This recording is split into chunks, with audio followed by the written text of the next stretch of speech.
चलो देखो, कल पढ़े थे इलेक्ट्रोलिटिक कंडक्टेंस। अच्छा, उसमें कुछ टॉपिक्स एक बार ऐसे क्विक रिवाइज कर लो ताकि आज वाला तभी समझ में आएगा जब कल वाला याद होगा।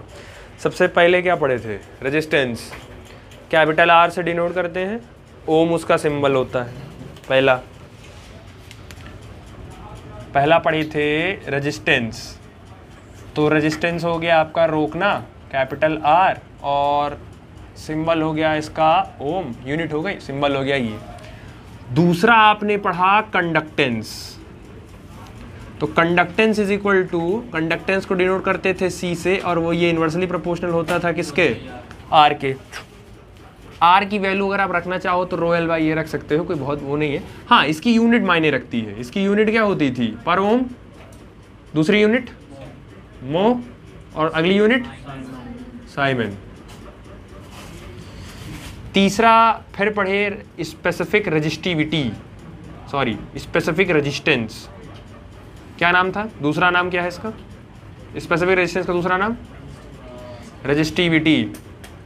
तो रेजिस्टिविटी पढ़े, सिंबल था रो, और फॉर्मूला हो गया आर ए बाई एल, जिसमें बोले ये थे कि अगर दोनों प्लेट की एरिया 1 मीटर स्क्वायर हो जाए और अगर लेंथ 1 मीटर हो जाए तो वैल्यू पुट करोगे तो जो भी उस मटेरियल का रेजिस्टिविटी होगा या रेजिस्टेंस होगा वो रेजिस्टिविटी के बराबर हो जाएगा या रेजिस्टेंस के बराबर हो जाएगा। ठीक, उसके बाद आपने पढ़ा कंडक्टिविटी। कंडक्टिविटी किसका सिंबल क्या था? कप्पा। कप्पा जो था, कप्पा की इन्वर्सली प्रोपोर्शनल था किसके? रो के। तो रो के था, तो रो की वैल्यू रखोगे तो ये हो जाएगा R A by L. L ऊपर चला जाएगा तो ये हो जाएगा L upon R into A. थोड़ा सा तरीके से लिख दो तो ये हो जाएगा 1 by R into L by A. 1 by R को बोलते हैं कंडक्टेंस, ये रहा, और एल बाई एक नया कांस्टेंट आता है जिसको हम बोलते हैं cell constant, that is G star. ये बन गया आपका कप्पा। ठीक है, तो एक ये पढ़ लिए थे। सेकंड आती है इसकी यूनिट। कप्पा की यूनिट क्या थी? यूनिट याद कराए थे पहले आप, 3 बार लिख लीजिए क्या? पर सेंटीमीटर, पर सेंटीमीटर, पर सेंटीमीटर, यही तीनों चिपका दो खाली। तो पहले में हो जाएगा पर ओम पर सेंटीमीटर, दूसरे में हो जाएगा मो पर सेंटीमीटर, तीसरे में हो जाएगा साइमन पर सेंटीमीटर। ये हो गई आपकी यूनिट कप्पा की। दूसरा, कप्पा समझाए थे कि 1 ml सोल्यूशन में जितने आयन प्रेजेंट होंगे उनके वजह से जो कंडक्टेंस आता है उसी को क्या बोलते हैं? कंडक्टिविटी। ये और ये होता सेम ही है, बस ये सॉलिड के लिए डिफाइन किया गया है और ये सॉल्यूशन या लिक्विड के लिए डिफाइन किया गया है। ठीक, तो ये पढ़ लिया था। उसके बाद पढ़ा था मोलर कंडक्टिविटी। 5th टॉपिक था आपका मोलर कंडक्टिविटी। लेमडा एम से डिनोट किए थे। पहला फॉर्मूला था कप्पा इंटू वॉल्यूम, पहला फॉर्मूला, और इसी को मॉडिफाई करके दूसरा फॉर्मूला आया था कप्पा इंटू 1000 अपॉन मोलैरिटी, ये हो गया। नेक्स्ट आपका हो गया इक्विवेलेंट कंडक्टिविटी, तो E is equal to same kappa into volume, और उसके बाद हो गया नेक्स्ट वाला फॉर्मूला हो गया equivalent conductivity is equal to kappa into 1000 upon normality. फिर मोलर और इक्विवेलेंट में आपने रिलेशन पढ़ा था, तो molar conductivity upon equivalent conductivity is equal to आया था x। x को हम क्या बोलते थे? x का नाम क्या था? इसका नाम था वैलेंसी फैक्टर। और ये बेसिकली 3 कंपाउंड हो सकते हैं। पहला, अगर X आपका एसिड हुआ तो आपको चेक करना है डिस्प्लेसेबल H+ आयन। अगर X आपका बेस हुआ तो आपको चेक करना है डिस्प्लेसेबल OH। और अगर X आपका सॉल्ट हो गया तो बेसिकली आपको टोटल पॉजिटिव चार्ज या टोटल नेगेटिव चार्ज, दोनों में से कोई उठा लीजिए। ये एक शॉर्ट समरी था जो आपने कल पढ़ा था। अभी इसके बाद वाला इसी पर डिपेंड करता है। ठीक, अब आपको चेक क्या करना है? वेरिएशन। आपको चेक करना है वेरिएशन।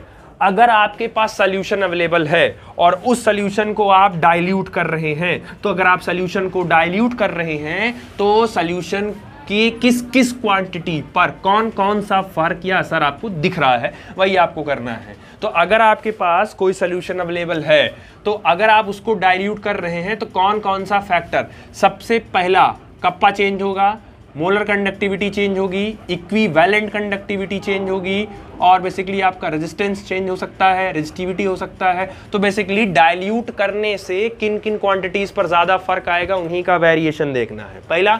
दूसरा, अभी ही दिमाग में बसा लो, जब जब आपसे कहीं भी कोई भी अगर बोल दिया डाइल्यूट कर रहे हैं, तो जब भी डाइल्यूट किया जाता है हमेशा उसका वॉल्यूम बढ़ जाता है। ये बात हमेशा याद रखिएगा, जब भी डाइल्यूट करेगा तो मतलब वॉल्यूम, यानी डाइल्यूट और वॉल्यूम इन दोनों में रिलेशन हमेशा डायरेक्ट किया। आपसे कोई कहा कि इस सोल्यूशन को डाइल्यूट कर रहे हैं, इसका मतलब है उस सोल्यूशन का क्या बढ़ जाएगा, वॉल्यूम दोनों बढ़ जाएगा।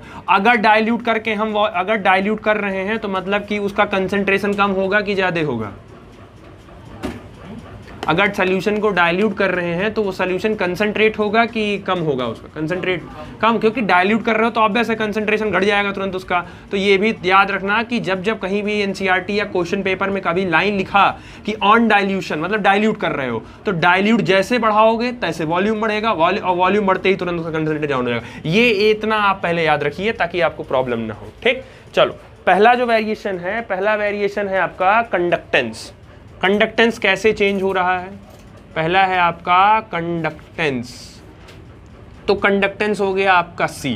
अब ये कह रहे हैं अगर मैं डाइल्यूट करूं, ऑन डाइल्यूशन, अगर मैं डाइल्यूट करता हूं अपने सॉल्यूशन को, मैं अगर डाइल्यूट करता हूं तो डाइल्यूट करने से उस सॉल्यूशन का क्या बढ़ जाएगा, वॉल्यूम बढ़ जाएगा।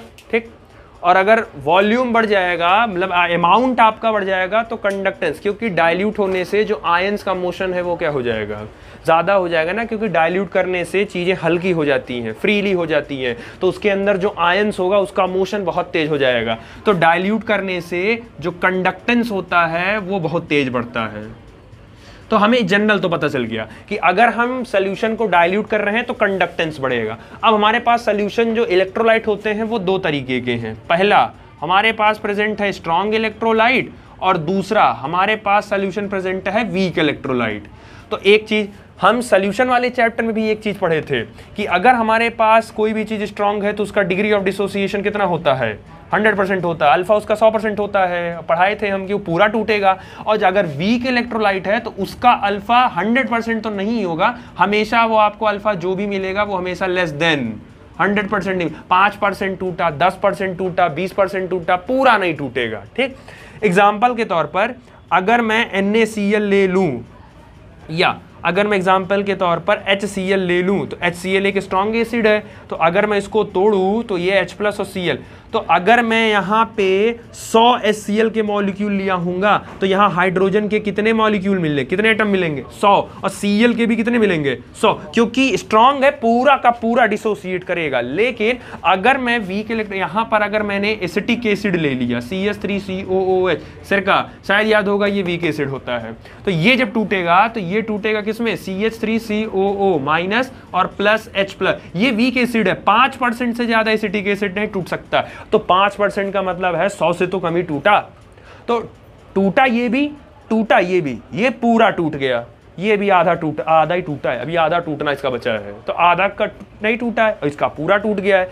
अब आप ये बताइए, अगर आप स्ट्रॉन्ग इलेक्ट्रोलाइट को डाइल्यूट करते हैं, स्ट्रॉन्ग इलेक्ट्रोलाइट को डाइल्यूट करते हैं तो वॉल्यूम बढ़ेगा और कंडक्टेंस बढ़ेगा। सेम रीजन इसमें भी, अगर आप वीक इलेक्ट्रोलाइट को डाइल्यूट करते हैं तो इसमें भी वॉल्यूम आपका बढ़ेगा, और वॉल्यूम बढ़ेगा तो कंडक्टेंस बढ़ेगा। तो फिर फर्क क्या है, फर्क इतना है सिर्फ कि इसमें कंडक्टेंस को ज्यादा तेजी से बढ़ जाएगा और इसमें कंडक्टेंस उतनी तेजी से नहीं बढ़ेगा जितना इसमें होगा। मतलब कि अगर आपसे बोला जाए कि इसमें, मैं एग्जांपल दे रहा हूं कि अगर इसमें कंडक्टेंस मान लो 100% है तो इसमें कंडक्टेंस मान के चलो 40% ही होगा, बढ़ेगा दोनों में।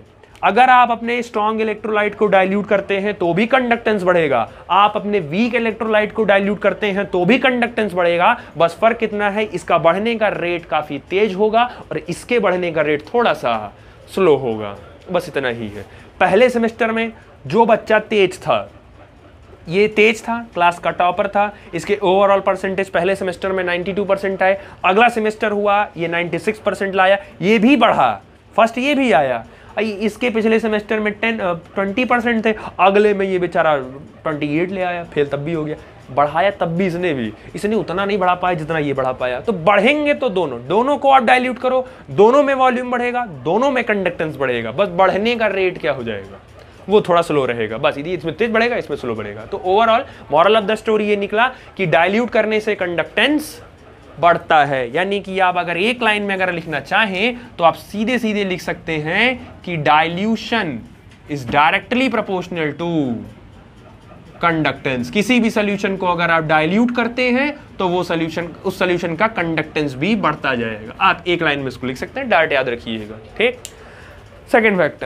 सेकेंड फैक्टर आता है आपका कंडक्टिविटी, कप्पा। अच्छा, कप्पा के लिए थोड़ा ध्यान से सुनना, क्योंकि एनसीईआरटी ने एक डायरेक्ट क्वेश्चन ही पूछा है, एनसीईआरटी डायरेक्ट क्वेश्चन ही पूछी है। तो सेकेंड क्वांटिटी आती है आपकी कंडक्टिविटी, दैट इज कप्पा। अब कप्पा क्या होता था? कप्पा होता था कि 1 ml सोल्यूशन में जितने आयन प्रेजेंट होते थे उनके वजह से जो कंडक्टेंस होता था उसी को क्या बोलते थे? कंडक्टिविटी। अब समझो पहले 1 ml कहने का क्या मतलब है। जैसे पहले जनरल एग्जांपल समझो, मान लो आपके घर में कोई एक ऐसा कमरा होगा जो सबसे बड़ा होगा, आपके होगा कोई कमरा जो सबसे बड़ा होगा, ठीक। उस कमरे से कोई अटैच और कमरा भी होगा, हो सकता हो कोई कमरा अटैच होगा। आप सोचिए जो आपके घर का सबसे बड़ा कमरा है उसमें ले जाके 50 लोग को भर दिए, 50 लोग को उसमें भर दिए, ठीक। आप सोचिए 50 लोग उस कमरे उतने एरिया में अट गए हैं, ठीक।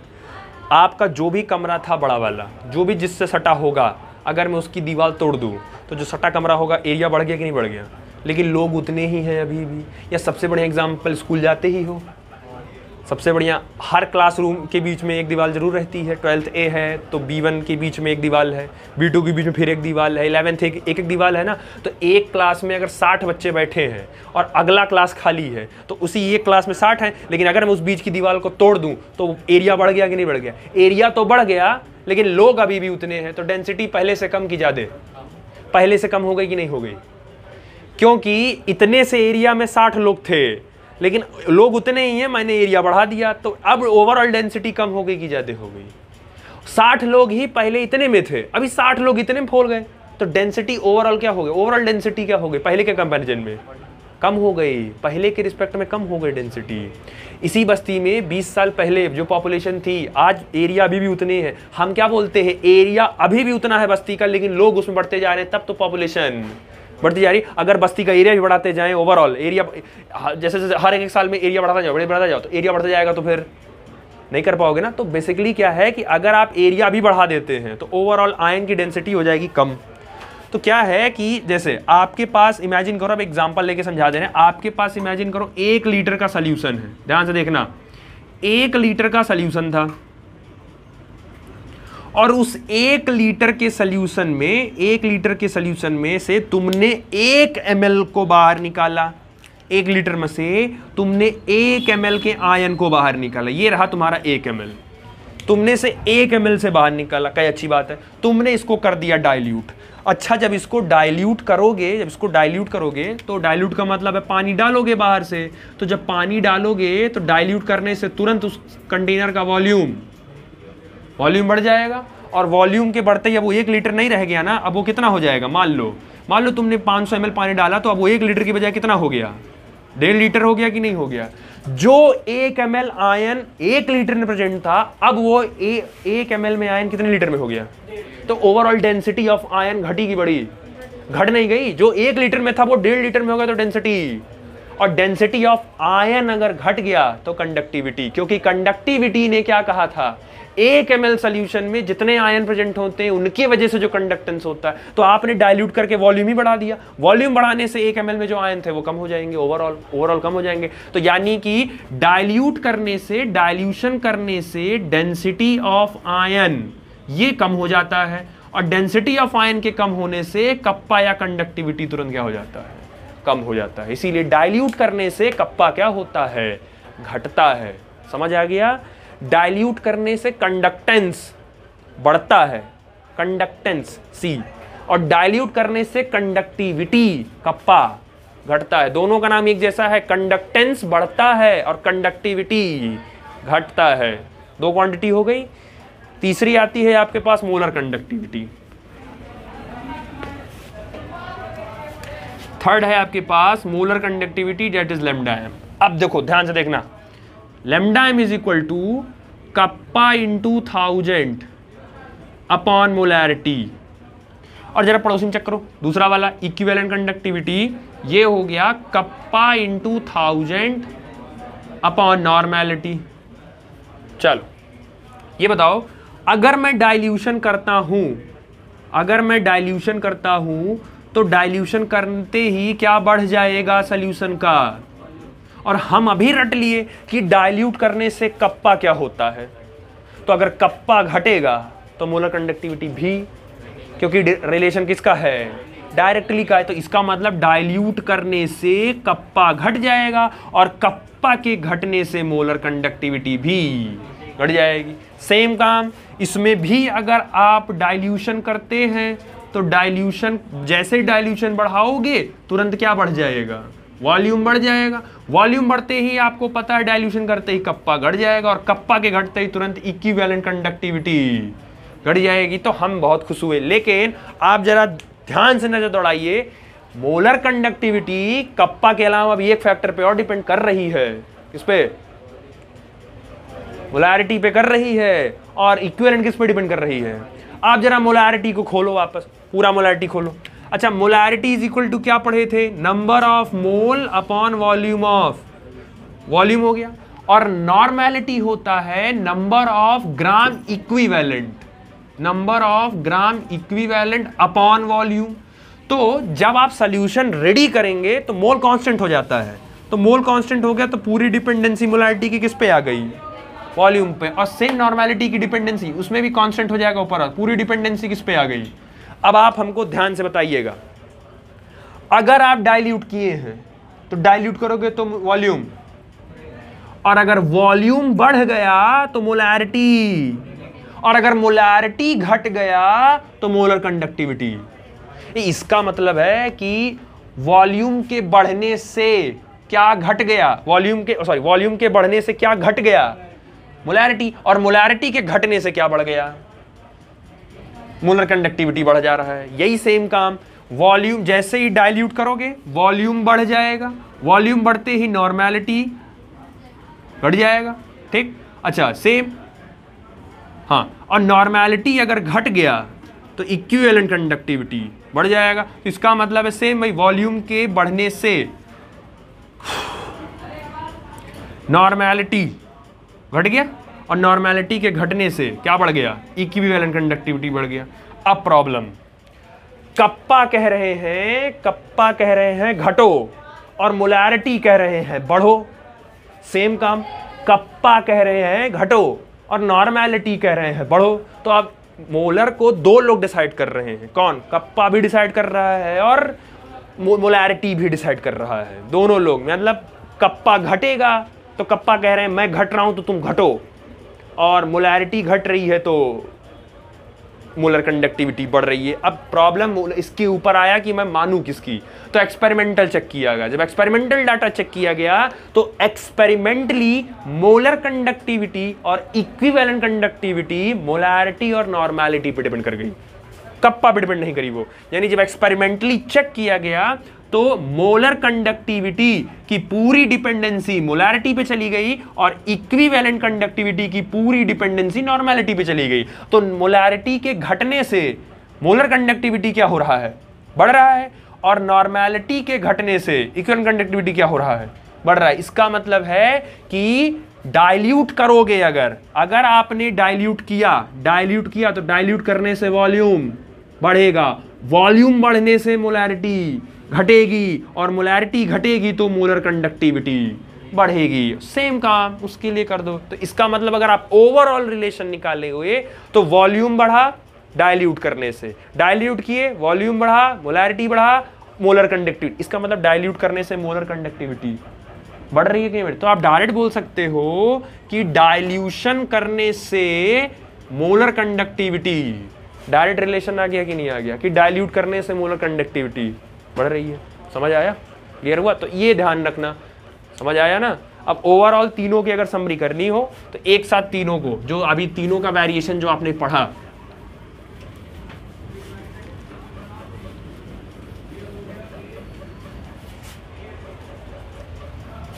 अगर डाइल्यूट कर रहे होगे, अगर डाइल्यूशन होगा तो डाइल्यूशन होगा तो वॉल्यूम बढ़ेगा, ठीक। तो डाइल्यूशन करोगे तो वॉल्यूम बढ़ेगा, वॉल्यूम बढ़ेगा तो कंडक्टेंस भी बढ़ेगा, तो कंडक्टेंस के डायरेक्टली प्रोपोर्शनल है। अच्छा, डाइल्यूशन करने से मोलर कंडक्टिविटी भी तो बढ़ रही है, तो directly proportional to lambda M और directly proportional to equivalent conductivity. सिर्फ घट क्या रहा है?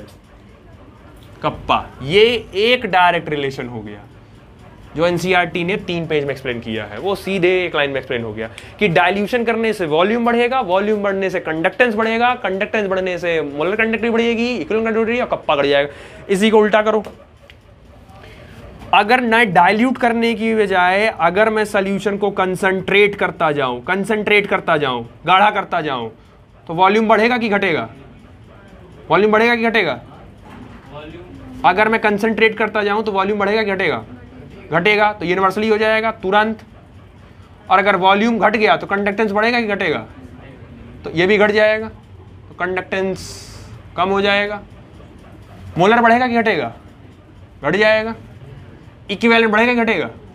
घट जाएगा। कप्पा बढ़ेगा कि घटेगा? कप्पा बढ़ जाएगा। उल्टा हो गया, बस ऊपर वाले का मिरर इमेज तैयार कर दो, काम हो गया। तो पेपर में ध्यान रखिएगा, वो डाइल्यूशन वर्ड यूज कर रहे हैं क्योंकि बच्चे के दिमाग में डाइल्यूशन ही घुसा के पेपर भेजा गया होता है, वो डाइल्यूशन उसके दिमाग में भरा होता है। डाइल्यूशन किया, वॉल्यूम बढ़ा, कंडक्टेंस बढ़ा, मोलर बढ़ा, इक्विवेलेंट बढ़ा, कप्पा घट गया। पेपर में घुमा देगा, कंसंट्रेट कर देगा, वो आप उसी फ्लो में करते चले जाएंगे। तो ध्यान रखिएगा, इसको कहीं इंपॉर्टेंट मार्क करके इसको लिख लीजिएगा, ठीक। तो इधर देखो, वेरिएशन पढ़ना था, हालांकि वेरिएशन पढ़ चुके थे कि तुम्हारा जो कंडक्टेंस डाइल्यूशन करने से तुम्हारे फर्क किस पे क्या क्या पड़ रहा था, वो कल लिया था कि अगर आप किसी भी सोल्यूशन को डाइल्यूट करते हो, तो देखो ये कंफ्यूजन थी, अगर आप किसी सोल्यूशन को डाइल्यूट करते हो तो जैसे ही आप सोल्यूशन को डाइल्यूट करोगे उस सोल्यूशन का क्या बढ़ जाएगा? वॉल्यूम बढ़ जाएगा। ये इसके डायरेक्टली प्रोपोर्शनल हो गया। सेम डाइल्यूशन करने से उस सॉल्यूशन का कंडक्टेंस भी बढ़ जाता है। सी, डाइल्यूशन करने से उस सॉल्यूशन का मोलर कंडक्टिविटी भी बढ़ जाता है। डाइल्यूशन करने से इक्विवेलेंट कंडक्टिविटी भी बढ़ जाता है और डाइल्यूशन करने से कप्पा घट जाता है। तो इसको हमको 4-5 लाइन में लिखना पड़ता, तो 4-5 लाइन में ना लिखवा के हम आपको सीधे एक लाइन में लिखवा दिए थे ताकि आसान रहे। लेकिन सबका कंपैरिजन आपको करना किससे है? डाइल्यूशन से ही करना है, डाइल्यूट से ही करना है। ये नहीं इसका कंपैरिजन इससे उससे नहीं करना आपको। कंपेयर वो मैंने एक लाइन में डायरेक्ट इसलिए लिखवा दिया था ताकि आपको क्लियर रहे कि डाइल्यूशन करोगे तो वॉल्यूम बढ़ेगा, वॉल्यूम बढ़ने से कंडक्टेंस बढ़ेगा, और डाइल्यूट करने से वॉल्यूम बढ़ता है, वॉल्यूम बढ़ेगा तो मोलैरिटी कम होगी, मोलैरिटी कम होगी तो मोलर कंडक्टिविटी बढ़ जाएगा। तो अगर ये डायरेक्ट ऐसे याद रखो, तो मैंने एक लाइन में लिखवा दिया था, ठीक है। दूसरा है आपका, अब आता है आपका केसेस। आपके पास इलेक्ट्रोलाइट 2 तरीके के होते हैं। हम पिछले क्लासेस में सॉल्यूशन वाले चैप्टर में डिस्कस करके आए हैं जो आपका इलेक्ट्रोलाइट होता है। अगर हम बात करें इलेक्ट्रोलाइट, तो इलेक्ट्रोलाइट बेसिकली आपका क्या होता है? एक तरीके का आप कह सकते हो, इसको क्या बोल सकते हो? सॉल्ट। और सॉल्ट किससे मिलकर बनता है? एसिड प्लस बेस के रिएक्शन से सॉल्ट बनता है। दूसरी बात, सॉल्ट के अंदर एक होता है कैटायन पोर्शन, एक होता है कैटायन पॉजिटिव वाला पोर्शन, और सॉल्ट के अंदर एक पोर्शन होता है एनायन नेगेटिव वाला पोर्शन, ठीक है। तो अब इलेक्ट्रोलाइट क्या है? ये होता है 2 तरीके का। एक होता है आपका स्ट्रॉन्ग इलेक्ट्रोलाइट, स्ट्रॉन्ग इलेक्ट्रोलाइट, ये हो गया आपका स्ट्रॉन्ग इलेक्ट्रोलाइट। और एक होता है आपके पास वीक इलेक्ट्रोलाइट। अब स्ट्रॉन्ग इलेक्ट्रोलाइट वो इलेक्ट्रोलाइट होता है जिसका डिकम्पोजिशन या जिसका डिसोसिएशन किसी भी सोल्यूशन में 100% होता है। जैसे आपने पढ़ा था strong acid, example HCl, H2SO4, HNO3, ये स्ट्रॉन्ग एसिड है, तो ये पूरा सोल्यूशन में डिसोसिएट होते हैं कंप्लीटली। और अगर वीक एसिड की बात की जाए तो जितने भी ऑर्गेनिक एसिड होते हैं वो सब के सब, जैसे सिरका हो गया, acetic acid, ethanoic, methanoic, propanoic, alcohol, ये सारे के सारे आपकी वीक। तो all organic acid are weak acid और all mineral acid are strong acid, ठीक है। तो स्ट्रॉन्ग इलेक्ट्रोलाइट वो होंगे जो कंप्लीटली डिसोसिएट करेंगे, वीक इलेक्ट्रोलाइट वो होंगे जो पार्शियली डिसोसिएट करेंगे। सॉल्यूशन वाले चैप्टर में मैंने बताया था कि स्ट्रॉन्ग इलेक्ट्रोलाइट का जो अल्फा होता है वो कितना होता है? 100% होता है, पूरा का पूरा टूटता है ये। और इस अल्फा का नाम क्या था, याद है? अल्फा का नाम था डिग्री ऑफ डिसोसिएशन। तो स्ट्रॉन्ग इलेक्ट्रोलाइट का अल्फा 100% होता है और वीक इलेक्ट्रोलाइट का मैक्स टू मैक्स अल्फा 5% से ज़्यादा नहीं जाता है, इसका 5% से ज़्यादा नहीं जाएगा। अच्छा ये बताओ 100% है तो परसेंट है, इसको आप अगर नंबर या फ्रैक्शन में लिखते हो तो फ्रैक्शन को हटाओगे तो क्या आ जाएगा ये 100 और फ्रैक्शन परसेंटेज को भी 100 लिखोगे तो कट के कितनी आ जाएगा। इसका मतलब है स्ट्रॉन्ग इलेक्ट्रोलाइट का जो अल्फा होता है उसकी वैल्यू कितनी होती है 1। परसेंटेज में 100 है लेकिन उसमें 1 है, और उसमें जब आप लिखोगे इनका जब अल्फा लिखोगे तो वीक इलेक्ट्रोलाइट का जो अल्फा होता है वो 0 से 1 के बीच में ही लाई करेगा। तो ये ध्यान रखिएगा। बाकी ये पूरा टूटते हैं, ये कम टूटते हैं।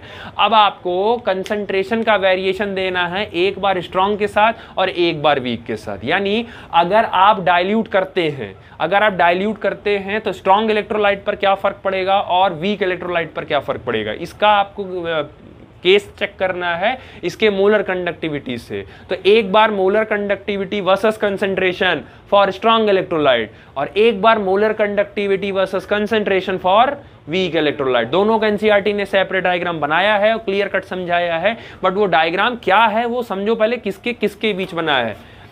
Molar conductivity versus concentration of strong electrolyte, एक ग्राफ इसका फ्रेम होगा अभी, और सेम ऐसे ही molar conductivity versus concentration for weak electrolyte. तो दोनों का ग्राफ अभी अलग अलग आएगा और इसी ग्राफ में भी कुछ कमियां निकलेंगी। उस कमियां को पूरा करने के लिए तब एक नया रूल आया था, एक नए लोग आए थे जिसको बोला गया था कोलराउश लॉ। तो कोलराउश लॉ पढ़ तो लेते हैं लोग, उन्हें ये नहीं पता होता है कि वो आया क्यों था या क्या बताने आया था, तो वो भी बताएंगे। अभी आपको याद ना जानो कि ये इंडिविजुअल सेपरेट इनका आपको निकालना है, इनका ग्राफ चेक करना है और एक बार सेपरेट इनका ग्राफ आपको निकालना है, ठीक है। तो वो आपको ग्राफ जो है वो आपको दोनों में करना है, molar conductivity versus concentration for weak electrolyte और molar concentration versus molar conductive concentration for strong electrolyte, ठीक। दूसरा अभी है आगे, बट मैं अभी थोड़ा सा यहां बता दे रहा हूं, अब लिखा हूं फिर से लिखना पड़ेगा। देखो आपको अगर अल्फा निकालना है, जस्ट इन केस आपने मोलर कंडक्टिविटी पढ़ लिया, आप क्वेश्चन सॉल्व, अब ये सब न्यूमेरिकल के लिए है, फॉर्मूलेज आपके लिए हैं। अगर आपको अल्फा निकालना है, तो आप अल्फा निकालने के लिए बोला जाता है molar conductivity divided by limiting molar conductivity, ये एक फॉर्मूला है। लिमिटिंग मोलर कंडक्टिविटी मतलब अल्फा इज इक्वल टू आप लिख सकते हैं lambda M upon lambda not M. अगर आपको अल्फा निकालना है तो आप इससे निकाल सकते हैं, ये एक फॉर्मूला है जो भी न्यूमेरिकल में काम लगेगा। एक फॉर्मूला तो ये हो गया। दूसरा एक और आता है जिसको हम बोलते हैं डिसोसिएशन कांस्टेंट, और ये भी फॉर्मूला ही है, एनसीईआरटी ने डायरेक्ट न्यूमेरिकल करवाया है। कहां से आया है उतना ध्यान मत रखो, हालांकि वो वीक इलेक्ट्रोलाइट के निकाला जाता है। डिसोसिएशन कांस्टेंट होता है Ka is equal to C alpha square upon 1 minus alpha, ये होता है डिसोसिएशन। ये दो फॉर्मूलेज हैं जो आप कहीं नोट कर लेना, कहीं ऊपर नीचे मारिए, आप जो भी लिखे होगे उसके आगे बढ़ा लेना, ये भी काम लगेगा, क्योंकि भी काम लगेगा, इस पर न्यूमेरिकल करवाएंगे तो बहुत इंपॉर्टेंट है ये, ठीक है। समझ आया? चढ़ के करा था। हाँ चलो, तो बेसिकली क्या है कि ये जो आप निकालते हो ना, पहली बात ये जो अल्फा निकालते हो, ये अल्फा किसके लिए निकाल, ये lambda M upon lambda not M किसके लिए निकालते हो, वीक इलेक्ट्रोलाइट। ये डिसोसिएशन कांस्टेंट के ए किसके लिए निकालते हो, ये, क्योंकि स्ट्रॉन्ग का तो ऑलरेडी अल्फा 1 है तो इसमें निकालोगे ही क्या। तो ये जो दोनों फॉर्मूलेज हैं ये आप स्ट्रॉन्ग के लिए नहीं लगाते हैं, क्योंकि उसका ऑलरेडी फिक्स्ड है, अल्फा 100% है, तो इसमें जो लगना है वो इनके लिए लगेगा, वीक के लिए लगेगा। तो अब इस पर न्यूमेरिकल कराएंगे, उससे पहले इनका ग्राफ वर्सेज इनका ग्राफ, पहले ग्राफ चेक कर लो दोनों का सेपरेटली, ठीक है। चलो अब देखो, स्ट्रॉन्ग इलेक्ट्रोलाइट का ग्राफ आप फ्रेम करोगे, strong electrolyte molar conductivity versus concentration, इसका ग्राफ देखो। तो y एक्सिस पर मैंने रख दिया मोलर कंडक्टिविटी और मैंने x एक्सिस पर रख दिया कंसंट्रेशन, अंडर रूट में, एक्सपेरिमेंटल है ना, तो वो अंडर रूट में रखा गया। अब आप देखो, चलो ये बताओ, अगर यहाँ ओरिजिन पे हो, तो ये 0,0 हो गया कंसंट्रेशन अभी 0 हो गया। अब ये बताओ अगर मैं ओरिजिन पे यहाँ बैठ जाऊँ और धीरे धीरे धीरे धीरे आगे बढ़ूँ तो क्या सल्यूशन गाढ़ा होगा कि सल्यूशन हल्का होगा? अगर मैं धीरे धीरे धीरे इसी लाइन पे आगे बढ़ता जाऊँ, सल्यूशन गाढ़ा कंसंट्रेट होगा कि सल्यूशन डाइल्यूट होता जाएगा? कंसंट्रेट होता जाएगा, क्योंकि ये एक्सिस किसकी है? कंसंट्रेशन की है। तो जब आगे बढ़ोगे तो वैसे वैसे क्या होता जाएगा? कंसंट्रेट हो जाएगा। अब क्या करो, जरा उल्टा करो, ऐसा करो यहाँ बढ़ो। अच्छा, तुम्हारे पास सोचो, इमेजिन करो कि तुम्हारे पास एक ऐसा सॉल्यूशन है जो बहुत गाढ़ा है, कंसंट्रेट है, और तुम सोचे हो कि उसको हम डाइल्यूट करेंगे। तो तुम डाइल्यूट कर रहे हो, करते एक समय ऐसा आएगा कि वो अपने इनफाइनाइट पे पहुंच जाएगा। उससे ज़्यादा आप उसको डाइल्यूट नहीं कर सकते, वो मिनिमम उसका एकदम मैक्सिमम आप कह सकते हो कि उससे ज़्यादा आप डाइल्यूट नहीं कर सकते सॉल्यूशन को। आप ये बताइए कि आप अगर यहाँ है तो किसी भी सॉल्यूशन को डाइल्यूट, अगर पहले यहाँ हो तो धीरे धीरे धीरे धीरे जैसे एक्स एक्सिस पर लेफ्ट की तरफ आते जाओगे वैसे वैसे सॉल्यूशन क्या होता जाएगा? डाइल्यूट होता जाएगा। और डाइल्यूट होते होते होते होते होते कितना डाइल्यूट? ज़्यादा यहीं तक तो पहुंच पाओगे, 0 तक कर पाओ, उससे ज़्यादा तो आप कर नहीं सकते। मतलब 0 कंसंट्रेशन एक मैक्सिमम लिमिट हो गई कि इससे ज़्यादा उस सॉल्यूशन को डाइल्यूट आप नहीं कर सकते हैं। अब मोलर कंडक्टिविटी और कंसंट्रेशन का जो रिलेशन है वो तो है डायरेक्टली का, इतना तो पता है कि कंसंट्रेशन बढ़ेगा तो ये बढ़ेगा, ये बढ़ेगा तो ये, वो रिलेशन तो आपका है, पता है कि डायरेक्टली का पड़ेगा वो। अब अगर डायरेक्टली का बेसिकली है तो बेसिकली डायरेक्टली के ग्राफ हमेशा कैसे बनते हैं? स्ट्रेट लाइन ही बनते हैं। तो एक्सपेरिमेंटली जब इन ग्राफ को चेक किया गया तो इसका ग्राफ कुछ ऐसे आया, ग्राफ इसका कुछ ऐसे आया। अब ग्राफ के 2 हिस्से हैं। पहला, एक मान लो ये हिस्सा हो गया यहाँ पे, तो इसको मान लो पॉइंट ए, और एक हो गया ये हिस्सा और इसको मान लो यहाँ, ये हो गया पॉइंट बी। अब आप ध्यान से देखो, आप सोचिए कि आप पॉइंट ए से पॉइंट बी की तरफ आ रहे हो, तो जैसे ही पॉइंट ए से पॉइंट बी की तरफ आओगे कंसंट्रेशन डाइल्यूशन बढ़ेगा कि नहीं बढ़ेगा? डाइल्यूट होता जाएगा। और जैसे जैसे डाइल्यूट होता जा रहा है, देखो वैसे से ग्राफ कहाँ जा रहा है? ऊपर जा रहा है कि नहीं? ऊपर जाने का मतलब क्या बढ़ रहा है? Molar conductivity. तुम आते गए, तुम बी पे नहीं रुके, तुम बी से भी आगे चलते गए। अगर तुम बी पे नहीं रुके और बी से भी आगे बढ़ गए आगे, तो आगे बढ़ोगे तो थोड़ी देर के बाद यहां पहुंचोगे कि नहीं पहुंचोगे? यहां पहुंचोगे तो फिर यहां से बनाया जाएगा इसको, फिर थोड़ा और आगे बढ़ गए तो यहां पहुंच गए, फिर इससे बनाया जाएगा इसको, फिर थोड़ा और बढ़ गए तो बढ़ते बढ़ते डाइल्यूट करते करते करते करते करते बहुत आएगा, इस बस यही लाइन को टच, इससे आगे अब आप डाइल्यूट नहीं कर सकते। तो डाइल्यूशन का जो पीक सबसे मैक्सिमम डाइल्यूशन होता है, जो सबसे मैक्सिमम डाइल्यूशन होता है, उसी को बोलते हैं लिमिटिंग मोलर कंडक्टिविटी। ये जो पॉइंट होता है जिसमें आप किसी भी सॉल्यूशन को इससे ज्यादा डाइल्यूट नहीं कर सकते हैं, उसी को क्या बोलते हैं? Limiting molar conductivity. ठीक है, या दूसरे शब्दों में आप बोलो तो आप इसको बोल सकते हो at zero concentration, the molar conductivity becomes limiting molar conductivity। जब आप किसी भी सॉल्यूशन का कंसंट्रेशन घटाते 0 कंसंट्रेशन कर दोगे तो उस समय मोलर कंडक्टिविटी ही क्या बन जाती है? Limiting molar conductivity. और ये उसकी सबसे मैक्सिमम वैल्यू होती है। इससे आगे अब आप नहीं जा सकते हैं, इससे आगे आप नहीं बढ़ सकते हैं। ठीक समझ आया? ये ग्राफ किसके लिए था? स्ट्रॉन्ग इलेक्ट्रोलाइट के लिए था। अब क्योंकि ग्राफ स्ट्रेट लाइन का है, तो स्ट्रेट लाइन का है तो आपको क्या देना पड़ेगा? इक्वेशन आपको फ्रेम करनी पड़ेगी जो एनसीईआरटी ने फ्रेम नहीं किया है। एनसीईआरटी इक्वेशन नहीं लिखी है, वर्ड में समझाई है, नाम भी नहीं लिखा है। तो अब अच्छा, स्ट्रेट लाइन का इक्वेशन होता कैसे है? y is equal to mx plus C. y क्या बताता है? y axis. m क्या बताता है? स्लोप। स्लोप किसके बराबर होता है? tan theta. x क्या बताता था कि x एक्सिस पर कौन है, और c क्या बताता था? इंटरसेप्ट बताता था कि ग्राफ पॉइंट से कहां और कहां से शुरू होगा, ओरिजिन से, ऊपर से, नीचे से। पढ़ाया था ये। अब नहीं कोई दिक्कत है तो अभी केमिकल काइनेटिक्स में आपको पूरा ग्राफ ही खेलना है, क्योंकि 0 ऑर्डर में भी ग्राफ है, फर्स्ट ऑर्डर में भी ग्राफ है, हाफ लाइफ में भी ग्राफ है, फुल लाइफ में भी ग्राफ है। तो आपको पूरा ग्राफ से ही खेलना है। तो एक बार हम पूरा एक सेशन मैथ का चला देंगे, ग्राफ वाला चला देंगे कि आपको क्लियर रहेगा। ठीक है, बट अभी इतना जानो, y हो गया आपका y एक्सिस। तो y एक्सिस पर किस क्वांटिटी को रखे हो? Molar conductivity. तो ये हो गया lambda m is equal to, अब आपको चाहिए स्लोप। तो बेसिकली यहाँ पे जो स्लोप होता है, अच्छा पहले ही बताओ जिन लोगों ने पढ़ा है, ये स्लोप पॉजिटिव है कि नेगेटिव है? पॉजिटिव है। मैथ वाले बताएं, पॉजिटिव है कि नेगेटिव है? फेंकेंगे बाहर चले जाओगे। नेगेटिव स्लोप है ये, गधा।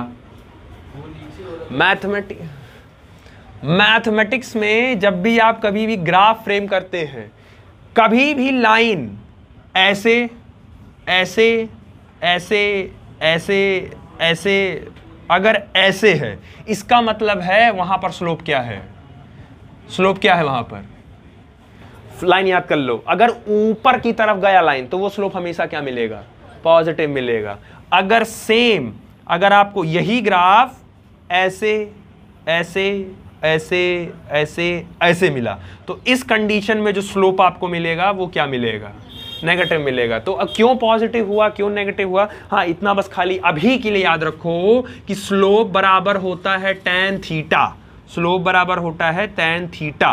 हालांकि पढ़ा चुका हूं एक बार, tan की वैल्यू 90 से जैसे बड़ी होती है tan अपने आप में नेगेटिव देने सकता है, मतलब tan 90 तक वो पॉजिटिव देगा, tan 90 के ऊपर बढ़ते ही वो वैल्यू किस में चला जाएगी उसकी, नेगेटिव। तो आप ग्राफ देख के बता दोगे कि वो नेगेटिव है कि पॉजिटिव है। तो वो अभी जब अगला चैप्टर पढ़ाएंगे केमिकल काइनेटिक्स तो उसमें पहले ग्राफ ही पढ़ाएंगे, पहले अच्छे से पूरा पढ़ा देंगे तो ज्यादा आपको, बस इतना जानो अभी फिलहाल ये ग्राफ का स्लोप पॉजिटिव है कि नेगेटिव, नेगेटिव है, नीचे की तरफ जा रहा है। तो इसका जो स्लोप आता है वो आता है -b, इसका स्लोप आता है, एक्सपेरिमेंटली है वो निकाला गया है। x पर किसको रखा गया है, √c कंसंट्रेशन है वो, प्लस c का मतलब होता है ओरिजिन से कितना ऊपर है, तो ओरिजिन से या तो ऊपर ले सकते हो तो अच्छा c के आगे क्या लिखा है, पॉजिटिव है ना। और ये वाली एक्सिस पॉजिटिव होती है कि नेगेटिव होती है, पॉजिटिव होती है। तो ये यही जो इतना इस पॉइंट से लेके ओरिजिन तक का ये जो पूरा पॉइंट होता है इसी को इंटरसेप्ट बोलते हैं, इसी को c। तो इसी की वैल्यू क्या है, लैम्डा नॉट है। तो ये हो गया आपका लैम्डा नॉट m। अब इसको थोड़ा सा स्टाइल से लिख लो, तो lambda m is equal to, इसको आगे कर दो, पॉजिटिव है तो लैम्डा नॉट m -b/√c। ये जो इक्वेशन है, ये इक्वेशन है स्ट्रॉन्ग इलेक्ट्रोलाइट की, और ये इक्वेशन सिर्फ और सिर्फ स्ट्रॉन्ग इलेक्ट्रोलाइट के लिए ही वैलिड है, वीक के लिए वैलिड नहीं है। दूसरा, इस इक्वेशन का पर्टिकुलरली नाम दिया गया है, इस इक्वेशन को देने वाले का नाम है डी/ई हकल ऑनसेगर इक्वेशन। एनसीईआरटी नाम नहीं लिखी है, बोर्ड पूछा है कि what is the this equation is given by, this equation is given by Michael Faraday, टी/ई। अच्छा, बोर्ड ने भी क्या किया था इस बार, नहीं काफी पुराना था, 2000 हमको लग रहा है जब मैंने भी बोर्ड नहीं दिया था उससे पहले 16-17 में उसने क्या किया था, उसने क्वेश्चन दिया था बोर्ड में और उसने लिख दिया था कि this equation was given by Michael Faraday, डी/ई हकल ऑनसेगर। मतलब ऐसे ट्विस्ट किया था, जबकि ट्विस्ट करके तीनों का नाम दे दिया था वो। तो और हमको लग रहा है माइकल फैराडे की जगह वो दिया था एक नन ऑफ दीज। तो उसमें बहुत सारे बच्चे कंफ्यूज है, पता एक्चुअल आंसर उसमें क्या देना था, नन ऑफ दीज देना था, क्योंकि वो तीनों नाम आना चाहिए था। तो उसमें अलग एक ऑप्शन में एक सेट किया था वो। तो इसलिए ध्यान रखिएगा, एनसीईआरटी नहीं लिखी है, एनसीईआरटी कहीं भी इस नाम का जिक्र नहीं की है, तो ध्यान रखिएगा, काम आएगा आपके। ठीक, तो ये बेसिकली स्ट्रॉन्ग इलेक्ट्रोलाइट का ग्राफ हो गया, मोलर कंडक्टिविटी वर्सेस कंसंट्रेशन, ये उसका इक्वेशन हो गया, ये इन्होंने दिया था, ये उसका स्ट्रेट लाइन का इक्वेशन हो गया। इसको लिमिटिंग मोलर कंडक्टिविटी कोई डिफाइन करने के लिए कहेगा आपसे, तो बस इतना जानिएगा कि किसी भी कोई भी सोल्यूशन जब अपने जीरो कंसंट्रेशन पर चला जाता है, कि उसका कंसंट्रेशन अब जीरो हो गया, तो उसी समय उसकी मोलर कंडक्टिविटी ही क्या बन जाती है, लिमिटिंग मोलर कंडक्टिविटी, जिसको डिनोट करते हैं लैम्डा नॉट m से। समझ आया, क्लियर हुआ। अब दूसरा ग्राफ आपको फ्रेम करना है, यही रहेगा, बस ग्राफ फ्रेम करना है स्ट्रॉन्ग वीक इलेक्ट्रोलाइट के लिए। तो जब वीक इलेक्ट्रोलाइट के लिए जब हमने ग्राफ फ्रेम करना शुरू किया तो थोड़ा सा हमको चेंजेस देखे मिले। जब यही वेरिएशन जब वीक इलेक्ट्रोलाइट के लिए निकाला कि चलो वीक के लिए चेक करते हैं, तो एक्चुअल में वीक इलेक्ट्रोलाइट का स्ट्रॉन्ग वाले से कहीं दूर दूर तक सामना ही नहीं हो रहा था। उसका जो वेरिएशन आ गया, वीक वाले का जो वेरिएशन आया वो कुछ ऐसा आ गया, ये आ गया, वीक वाले का ऐसा आ गया।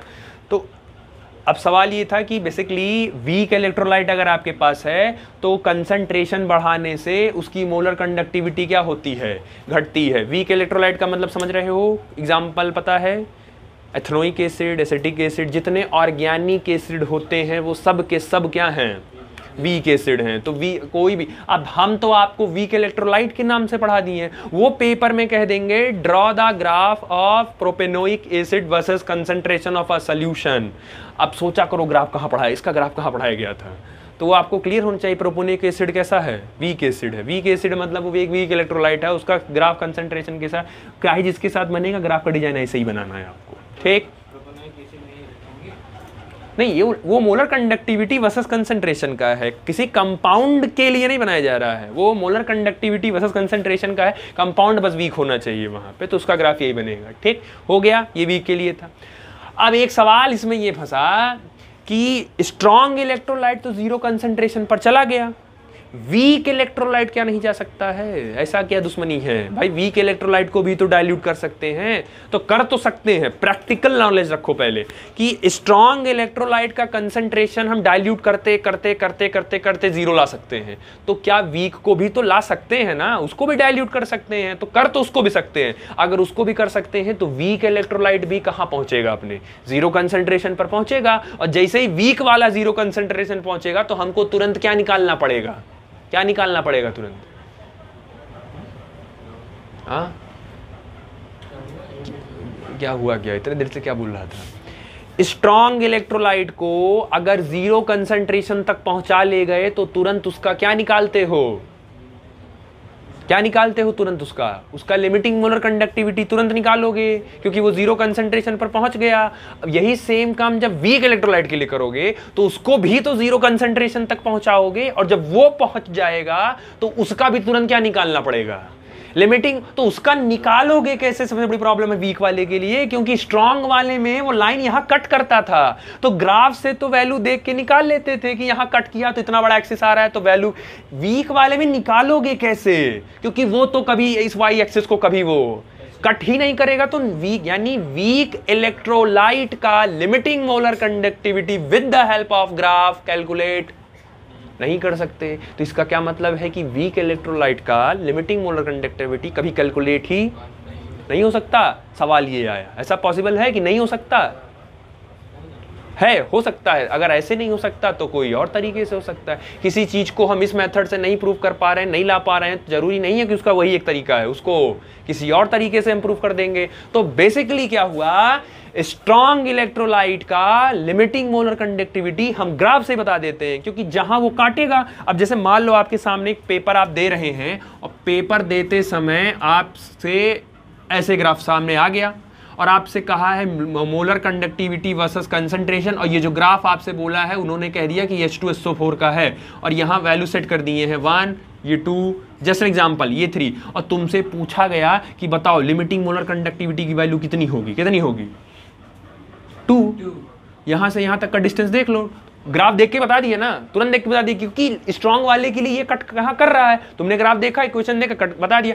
वीक वालों के लिए प्रॉब्लम है ना, बताओगे कैसे, कहीं कट ही नहीं कर रहा है वो इस पे, तो बताओगे कैसे? तो इसी प्रॉब्लम को सॉल्व करने के लिए ही साइंटिस्ट उतरे, दैट इज कॉल्ड कोलराउश। तो कोलराउश ही उतरे और उन्होंने कहा किसी भी वीक इलेक्ट्रोलाइट का लिमिटिंग मोलर कंडक्टिविटी अगर आपको निकालना है तो हम दे रहे हैं, आप उससे निकालिए।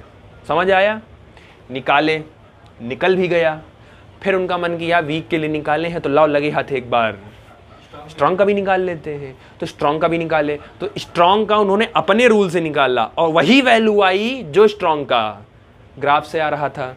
तो बाद में उन्होंने ये कह दिया कि जो मेरा लॉ मैं जो मैंने दे रहा हूं वो strong electrolyte as well as weak electrolyte दोनों पे आप अप्लाई कर सकते हैं। ध्यान से सुनना स्टेटमेंट, कोलराउश लॉ अप्लाई दोनों पे कर सकते हो, लेकिन कोलराउश लॉ आया किसके लिए था? आया वीक के लिए था, लेकिन अप्लाई आप दोनों पे कर सकते हो। वो आंसर आपको दोनों पे दबा देगा। तो ये थोड़ा सा ध्यान रखिएगा कि पूछते हैं वाइवा में भी और आपके क्वेश्चन पेपर में भी फ्रेम हो सकता है क्वेश्चन कि Kohlrausch law comes from comes by which electrolyte. वो आया किसके लिए था? तो वो आया वीक के लिए था। अब वो अप्लाई, वो उसका आंसर स्ट्रॉन्ग के लिए भी लागू हो गया तो बात की बात है। आप ध्यान रखिएगा कि अप्लाई होता दोनों पे है, लेकिन आया किसके लिए था? वो वीक के लिए था। तो समझ आया कि कोलराउश पढ़ते क्यों हैं। और ध्यान से तो एनसीईआरटी एनसीईआरटी का सीक्वेंस, इसके बाद वो कोलरोशी पढ़ाती है।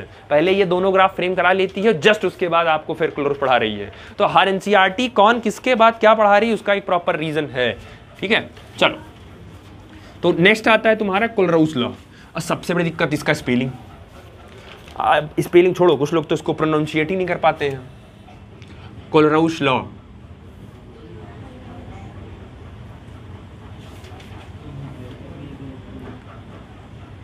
चलो देखो, सबसे पहले कोलरोश लॉ जो है आपका, वो आप strong electrolyte as well as and weak electrolyte आप लगा दोनों पे सकते हैं, लेकिन ये आया स्पेशली किसके लिए था? वो आया वीक। और क्या करने आया था? ये क्या करने आया था? Help to find limiting molar conductivity of weak electrolyte. Weak electrolyte का लिमिटिंग मोलर कंडक्टिविटी निकलवाने आया था, जो कि हम ग्राफ से नहीं निकाल सकते हैं, क्योंकि ग्राफ में वो लाइन कभी कट नहीं होगी, तो आप निकाल नहीं सकते। तो इसके लिए वो अप्लाई स्ट्रॉन्ग पे भी हो गया था, वो बात की बात है, ठीक। दूसरा, ये तो हो गया पहला आपका। दूसरा, इनके लॉ को हम बोलते हैं law of independent migration of ion. Migration of ion, migration का मतलब पोजीशन छोड़ देना, फ्री हो जाना। आयन आप समझ रहे हैं, पॉजिटिव और नेगेटिव होता है। तो इन्होंने ये कहा, बेसिकली इन्होंने ये कहा कि आपके पास जो भी इलेक्ट्रोलाइट होता है वो सॉल्ट ही होता है, और सॉल्ट के अंदर एक पोर्शन कैटायन होता है और एक पोर्शन एनायन होता है। तो अगर आप उस कैटायन एनायन को इंडिविजुअली तोड़ दें और उसका इंडिविजुअली मोलर कंडक्टिविटी आप तोड़ के निकाल के जोड़ दें, तो आपको सोल्यूशन का मिल जाएगा। तो कुल मिला के एग्जाम्पल देखो, आपके पास limiting molar conductivity of electrolyte, रुको यहाँ एम लिखना, देख लो लिखना भी कैसे है, बोर्ड में यही सब पे नंबर कटता है। अगर फ्रेमिंग सही नहीं हो पाई इन सब की, काट देगा नंबर वो। तो लिमिटिंग मोलर कंडक्टिविटी इलेक्ट्रोलाइट का, इलेक्ट्रोलाइट क्या होता है? सॉल्ट। अब ध्यान से रखो, आप ये पापा हैं, ये मेन है, अब आप इनको तोड़ रहे हो। ये कैपिटल लेमडा था, स्मॉल लेमडा कैसे बनता था जो अब तक बनाते आए हो, नॉट। उसके बाद यहाँ आप बेसिकली इलेक्ट्रोलाइट सॉल्ट में एक होता है कैटायन और एक होता है, तो आप limiting molar conductivity of cation plus limiting molar conductivity of anion, आप दोनों को जोड़ दीजिए, आपको पूरे इसका मिल जाएगा। जस्ट एग्जांपल, अब एग्जांपल देखो, चलो देखो, limiting molar conductivity of NaCl, तो NaCl का लिखोगे कैसे? तो इसका लिखोगे limiting molar conductivity of Na plus और plus limiting molar conductivity of, हो गया। और इसकी वैल्यू ऑलरेडी आपको क्वेश्चन पेपर में गिवन रहेगी, वो आप चिंता मत करिए, वो गिवन रहेगी। आपको सिर्फ रख के क्या करना है, जोड़ना है, जो कि जोड़ भी नहीं पाते हो तुम लोग, उससे भी गलती हो जाती है। कुछ लोग तो मैथ लेने के बाद भी नहीं जोड़ पाते हैं, कैलकुलेटर से जोड़ नहीं पाते लोग। बताओ मैंने, फिर ऐसे लोगों का क्या किया जाए? चलो MgCl2, इसको पहले तोड़ो। अच्छा इसको तोड़ो पहले, और नहीं 2Cl, मैं इतनी बार करा चुका हूं इसको, इलेक्ट्रोलिसिस में भी इसको करवाया था।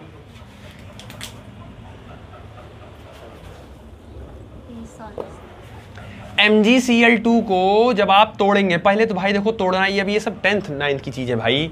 MgCl2 को तोड़ोगे तो कैसे तोड़ोगे? Mg पे 2+, और अगर तुम्हारे पास AlCl3 है तो कैसे तोड़ोगे?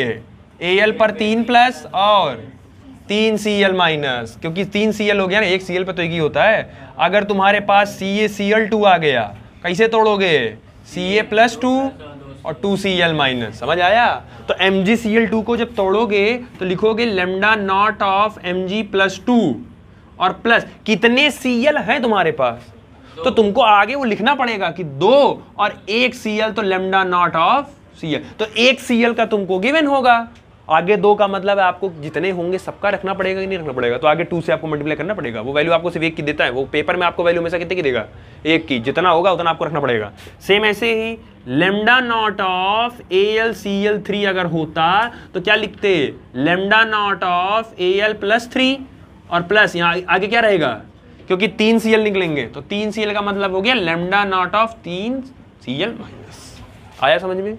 अब आपको क्वेश्चन पेपर में आपको क्वेश्चन ऑलरेडी गिवन रहेंगे, बस आपको कैलकुलेट करना है और सॉल्व करना है। समझ आया? क्लियर हुआ? हाँ, लिखना पड़े, ये इधर रहेगा तो बड़ा वाला रहेगा, जब उसको तोड़ के करोगे तो फिर छोटा वाला है, फिर आपको छोटा वाला करना है, वो ध्यान रखिएगा। ठीक, चलो क्वेश्चन लिखो।